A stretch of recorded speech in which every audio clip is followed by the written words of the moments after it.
Ang programang ito ay rated SPG. Striktong patnubay at gabay ng magulang ang kailangan. Maaaring may masiselang tema, lengguwahe, karahasan, sexual, horror o droga na hindi angkop sa mga... Alam po namin kayo sa presinto para makakuha po kami ng fingerprint sample. No! May angal ka? Magkasama nga itong si Moira at itong si Nerissa. At dito naman na biglang dumating ang mga pulis at nagtataka itong si Moira na kung bakit may mga pulis nga na lumapit sa kanila. Huhulihin ba daw siya nito? At nagtanong-tanong itong si Moira at nataranta na kung gising na ba daw itong si Don Pepe at itinuro na ba daw itong si Moira. At dito nga na sinabi ng mga pulis na hindi sila narito upang hulihin itong si Moira ay iniimbitahan lamang nila ito sa presento nang sa ganon ay makuhanan nga ito ng fingerprint itong si Moira. At dito naman na tumanggi itong si Moira. At dito rin na dumating itong si Giselle at sinasabi dito kay Moira na umaangal ba daw ito at kung bakit takot at natataranta na nga itong si Moira dahil alam ni Moira na may kinalaman nga siya dito sa kidnapping ni Don Pepe. Lalo pat may kasabwat siya dito na si Balahadja at itong si Zoe. At nakadagdag pa nga ang mga nakuha ng mga pulis na mga medical supplies dito sa hideout ni Balahadja. At wala namang ibang gagamit nito kundi itong si Zoe. Kaya pati na rin itong si Zoe ay pinapakuhanan na rin ni Giselle ng fingerprint nang malaman nila kung si Zoe ba ang gumagamit ng mga gamot na iyon. At dahil dito, kinabahan at natakot naman itong si Zoe dahil kabilin-bilinan niya nga dito kay Carlos na ayaw daw niyang makulong.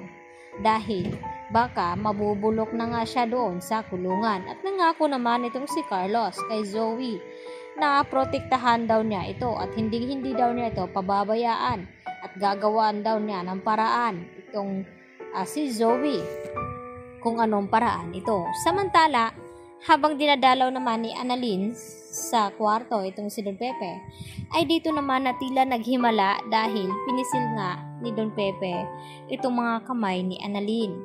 At dito naman na nagbigay ng sign na naintindihan ni Don Pepe ang mga sinasabi dito ni Annalyn. At dito nga napaiyak siya ng husto at tumingin dito kay Doc Lindon at tila hindi naman nasisiyahan sa ibinalita ni Annalyn itong si Doc Carlos dahil alam niya na kapag nagkamalay at nagising itong si Don Pepe ay malalaman na ng lahat ang tunay na sikreto na tinatago dito ni Carlos Benitez. Kaya naman gagawa na naman ito ng plano upang hindi na nga magkakamalay pa itong si Don Pepe. Subalit dahil porsigido na nga mababantayan lalo dito ni Annalyn ang kanyang lolo Pepe, ay dito naman mahihirapan itong si Carlos na gagawa ng masama dito kay Don Pepe dahil nakapalibot nga ang mga nagbabantay dito kay Don Pepe at isang si RJ at itong si Giselle dahil gusto nga nilang malaman kung sino nga ba ang nagpadukot dito kay Don Pepe upang pagbayarin na nga nila ito. At dito naman nag-aalala itong si Lynette sa mga kanyang napapansin dito sa kanyang asawa na si Carlos na tila tulala daw ito at hindi mapakali. At kapag tinatanong ni Lynette ay minsan nagagalit nga ito. At dito nga napapansin ni Lynette na tila may malalim na iniisip itong si Carlos. At nagdadalawang isip naman itong si Lynette, tanungin ito baka magalit na naman sa kanya.